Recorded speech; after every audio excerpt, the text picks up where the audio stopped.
When my man called me on his lunch break and said he was craving some comfort food, I'm like, baby, say less. Let me whip up some real quick for There's you. Nothing that screams comfort food like some homemade scalloped potatoes, and you need to make them extra cheesy, So we're starting off with about 3 pounds of yellow potatoes, and we're going to start off by washing, peeling, and slicing those potatoes up. And one thing I'm going to do is make sure I have a gadget to make that all happen very easy, so I don't have to be chopping and doing all this myself.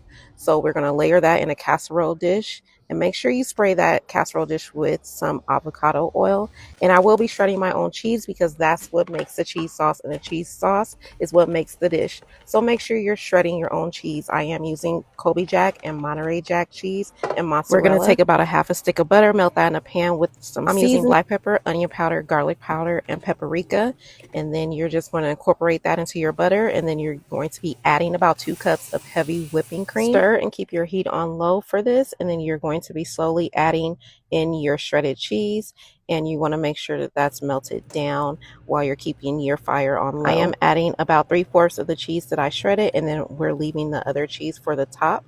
You're going to pour that over your scalloped potatoes. Make sure it's all covered with your cream sauce, and then after you're pouring that on there, you're going to add in your shredded cheese on the top to give it that nice cheesy crust on top of your scalloped potatoes after taking it out. Then finish it off by adding a sprinkle of paprika on top. You're going to add this in the oven at 375 for about an hour, and it should come out just like this, nice and buttery and cheesy with a nice brown crust on top. And there you have it. That's your cheesy scalloped potatoes. I am pairing this with some meatloaf and some broccolini for my man, and that's our dinner. It is amazing. Try it. Let me know what you think.